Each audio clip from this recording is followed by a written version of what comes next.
Hello, people. Hello, you. Hello, everyone. It's Continental Sports Entertainment, and we're bringing you something that you've never seen on your screens, whether it's on TV or on your phones or on the system as a stand. So you need to be in this space as we launch Continental Sports Entertainment, having the MLS Exclusive, talking about Major League Soccer. When you hear Major League Soccer, it's in the US, most definitely. And we'll want to drag you, bring you, lure you, plead with you, and even get to, find a way to bring you into that world where it is super special right about now because the entire world is talking about it. My name is Kehinde Idris, Mr. Deep. If that is too long, yes, let's have fun together as we go into that world and break down issues, especially how it all started for the Major League Soccer. Talking about it all started, I am not starting alone. There is somebody that would always be partners, always be friends on this show, talking about the MLS Exclusive on Continental Sports Entertainment. I'm talking of my guy. And yes, he has the honor of introducing himself, but you should know we are very much together. Yeah, definitely, Kenny. We are here for a purpose, and when you look at your screen, something is right in our presence right here, and that is a football. Football, or let me say ball, a soccer ball. Yeah. We have foot. I have two, and also Kenny also have two. So to put everything together, we talk about football. And the Major League Soccer in the United States of America talks only about football, the soccer game. And that is exactly why the Continental Sport Entertainment has deemed it fit to come to your screen and give you all those information you never seen anywhere about things as far as the MLS is concerned. My name is Abiodun Ajose, aka Abe City. And this ride in question is going to be a wild one. We are going to start from the foundation of the Major League Soccer in the United States of America. And for you to know, the MLS has actually been moving waves. And we've seen great footballers gracing this particular league, coming in, and even great players are even going out of MLS to other continents to do the game of football. All of these will definitely be discussed as we delve into the issue, the topic, or the reason for our being on your screen today. So, Kenny, it's as simple as we should just hit the ground running. Yes, let hit the ground running. 1996, the MLS started. April 16, to be precise, in 1996. But you see, when you're talking of history, something bets something. How did it all start? Yeah. It did not start on April 16, 1996. It started way back. Let me take you back. 1994, USA entertained the entire world when it comes to the World Cup, which is the biggest mundial of football anywhere, anytime, when it comes to this planet. And after that, we felt, wow, what we saw in the US, there should be something more about the US football or US soccer that we should have snippets coming from there every now and then. As we are thinking it, we never knew there was a management body who had already sat down way before even the World Cup start talking about how they are going to go about starting something consistent when it comes to soccer. Abiodun Ajose, it did not start in 1996. At all, it started did not way back. start in 1996, Kenny. After the United States of America won the World Cup bid and to host the World Cup in 1994, they felt there should be a structural arrangement, a structural identification of how far the United States has embraced football. So on that note, they now deem it fit. Football has actually been going on in the US decades before the arrival That's why MLS. they could bid. One thing because there is football in there. That's why they could one bid. thing many people doesn't know, the first team in the history of the World Cup, that was in 1930, to come to win the best loser slot in the World Cup, to come the third position, was the United States of Yeah. America. Yeah. A whole lot of people actually don't know. So USA has been doing football way, way back. So on this note, because of what we know the United States can do when it comes to sport, commerce, or whatever it is you have to put your mind to. On that note, they bid for the World Cup to host the world in 1994. They won the bid, and for them to say, okay, now, let us show the world the kind of affiliation we have with the game, they thought of having their own league, which was founded in December 17, 1993. Yeah, it started in 1993. Put that underlined, sentence. It all started for the MLS in 1993. You might say we watched the first football game in 96, but the idea was conceived better in 1993, Abiodun. Yeah, definitely. The idea was given birth to in 1993. So built into the World Cup, a whole lot of groundwork has actually been going on. The framework in respect to what are those things that is meant to be put together for this, for us to have our own vibrant, viable league arrangement. But all of that has actually been taken into consideration. And by April in 1996, 10 teams have actually been founded. So the MLS kick-started in 1996 with just 10 teams. Abiodun just Kenny. has captioned something. Yes. There's been football in the US. Yes. So trust me, there have been clubs also in the US playing football. Yes. So many of the footballers that represented US over the years before 96 are actually from the US. They just get a little, touch from other parts of the world, but they have players who play in the US. But when they decided to create the top tier football league, which they call the MLS, they put down criteria, which is planned. Abiodun just was talking definitely. about plan frame of how things should be run or be done, especially for every team. Now, the MLS has a management. Every team also has a management. The MLS management now has to speak with every team. This, and this are things that should be on ground.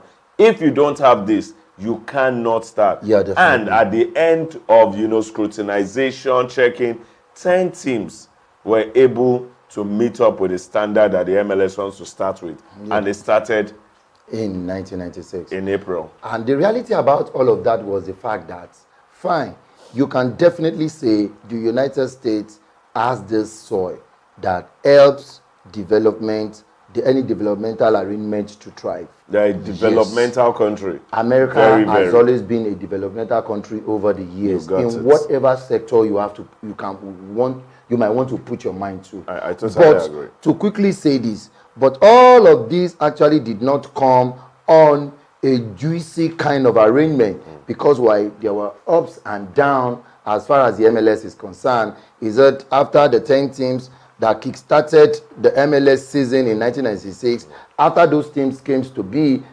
after they've actually done a season or 2 or 3 or thereabout, some teams actually started having issues, financial issues mostly, and which actually led to some teams bowing out. Before you go into that, probably this is the point where we just quickly mention, these 10 teams who started the MLS, and I'll let you, continue your line of thought. There's Colorado Rapids, Columbus Crew, DC United, who won the first title, LA Galaxy, New England Revolution, you have Tampa Bay, who won the first Shield, Tampa Bay Mutiny, Dallas Born, Sporting Kansas City.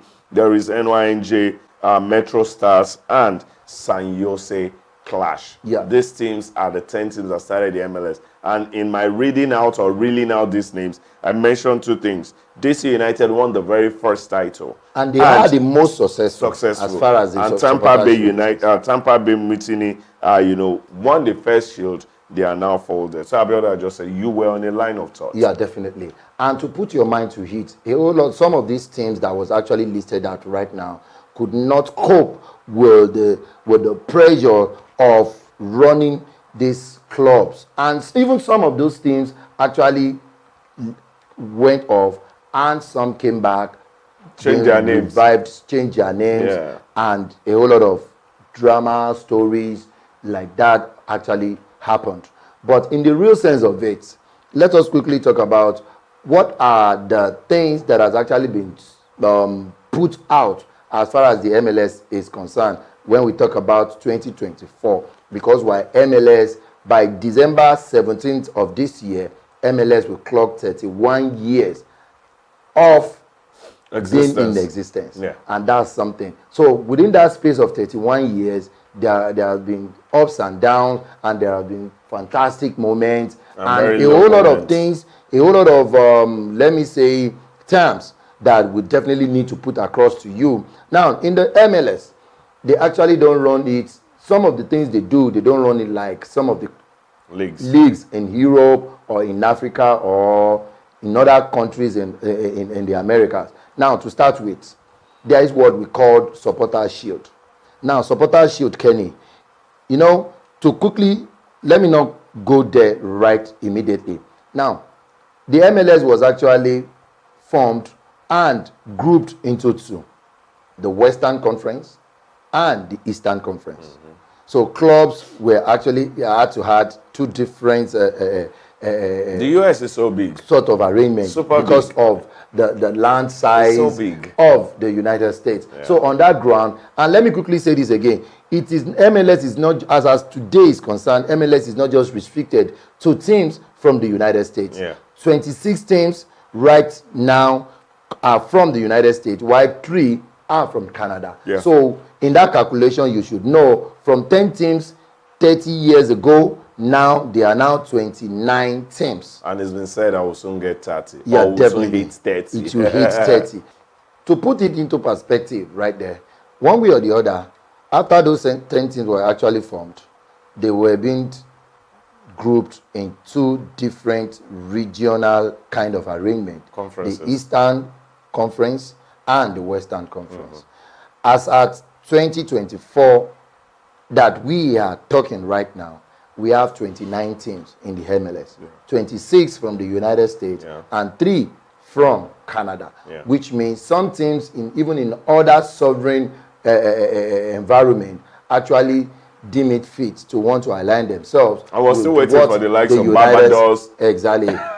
Jamaica, to align themselves with what it is being done in the US. And that goes a long way. And another thing is the fact that, by virtue of the region, the United States of America is right now. So their affiliation with CONCACAF is actually another thing that has been established. We've seen MLS team winning the CONCACAF Champions Cup. We've seen the MLS team winning some cup competition that goes beyond the teams or the arrangement of the MLS right there. Yeah, the MLS has really come of age, but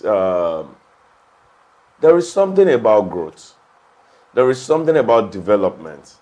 There is something about getting from point A to point B.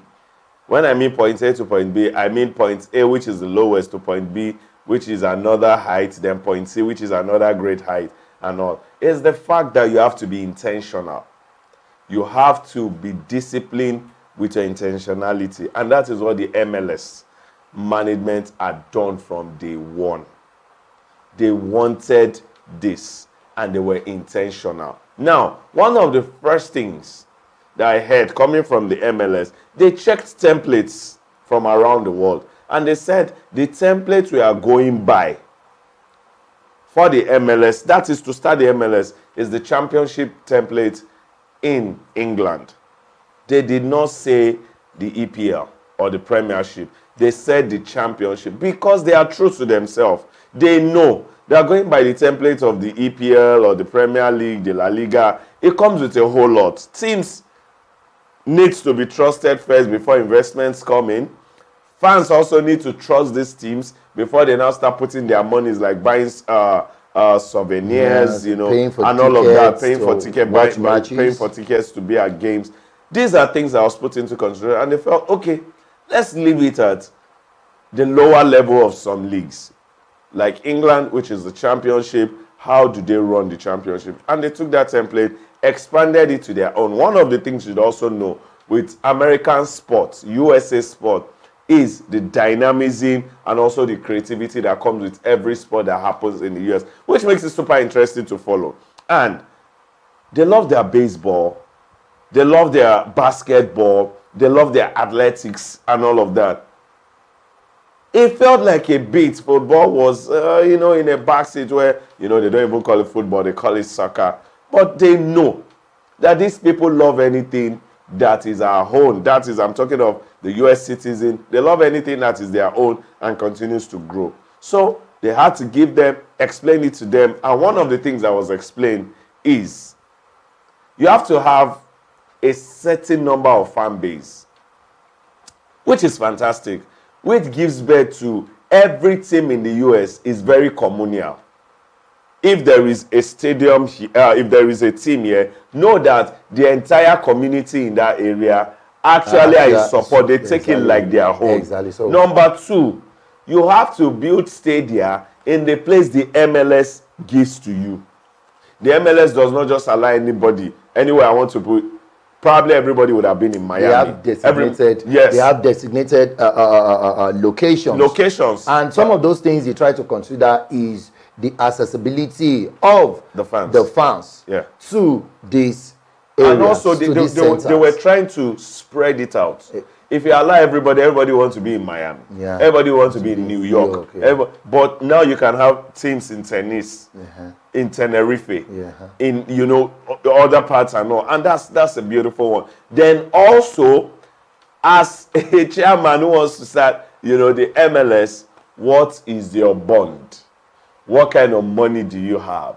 Can you run a club for so amounts of time? Yes, you cannot say, can you run it for 10 years? But at least you cannot start this year and in 2 years' time, you're already off. Those are things that were being checked. And I say, that is intentionality. And the MLS have got it. Trust me, since 1996, that it started, yes, we've had go, come. Some had even said, at a point it wasn't growing because people were not hearing about it. They did not rush anything. All they were doing, they were true to themselves and they continue to grow. Abiola just said, and they are growing. Yeah, definitely. And they are growing right there. And let me quickly say this. To a very large extent, after all of these things has actually been considered, some teams got the license, the go-ahead to have their sports franchise, and a whole lot of rules that guides the game that is a little bit attached even to the US alone, to the MLS alone, was actually brought up. Of course. An example of those rules were, how do you determine the league winner? Let's not forget that we are not talking about them being in a single table arrangement. They are being cheered in conferences, the Eastern and the Western. Now, this is how it is done. How do we determine the winner at the end of every season? The team with the highest number of points in either of the two conferences has a silverware. And that silverware is called Supporters' Shield. Yeah. That is one. Now, on the other side, as it is done today, I'm talking about 2024, as it is done, the first 9 teams in each of those conferences automatically qualifies for MLS Cup playoffs. That is the first 9 teams in each of those conferences. That is that. Now, the 8th and 9th teams of each of those conferences get to play these one-off playoffs. These playoffs is to take them to join the remaining 7 that has qualified, the remaining first 7, who will now go. So after they must have joined, so one in each of those 8 and 9 gets to join the 7 of each of those conferences. So which now takes them to 16 teams, 8 from each conferences, and that is where the MLS Cup starts properly. Yeah, and that's what it is. And the MLS Cup is as simple. It is to determine who the proper league winner is. And you can see creativity. You can see level of doing things. And it's super unique to the MLS. This is why this team, Continental Sport Entertainment, MLS Exclusive, had to sit down and ask each other that this league is growing. This league has a lot to give. But so many people do not still know the nitty-gritty, do not still know the beauties that is happening in the MLS. And that is why Abe City and Mr. Deep, Abiodun Ajosa and Kehinde Idris, with the production crew, you know how to come together to say, we would enlighten people. Yeah, we will bring it to your doorstep. Yeah. We will let you see the MLS in its glory, all of its glory. And that is what we're doing here. So make it a date to always be a part of this production. Trust me, all of the social media handle you're seeing on your screen right about this time are handles you can get to use. Follow everything we're doing, especially getting an updated info, an historical info about the MLS. And you will never have a dull time. Abiodun. Yeah, and to quickly say, this will not just be a one-off thing Of for course. sport, for Continental Sport Entertainment. Yeah. In the real sense of it, let's not forget, we say Continental Sport Entertainment, MLS Exclusive. So for whatever it is you're supposed to know, we've talked about how it was funded, we've talked about some of the things you might find a little bit strange to interpret or to understand. Let's not forget there is still so much to be discussed as far as the MLS is concerned. And all of those things will definitely be in all our subsequent episodes that's going to be coming to your screen. Always make sure you follow us. Always make sure you keep a date with us. And just as we have started, we promise that we will always make it a point of duty to bring to you those new things, those revealing things that you might find a whole lot difficult to come by. So if you want to know so much about the MLS, this is just the right place for you to Subscribe, like, and share. Yeah, definitely. This is Continental Sports Entertainment, Oh, yes. MLS Exclusive. I'm Kehinde Idris, aka Mr. Deep. It's deeper than you ever think. Signing out. Pra! All right. Abiodun Ajose, aka Abe City, just as he has said, we'll see you some other time. And I'm sure it will be a very special time out with you. Thank you for having us. Take care of you. That's what's up. Bye.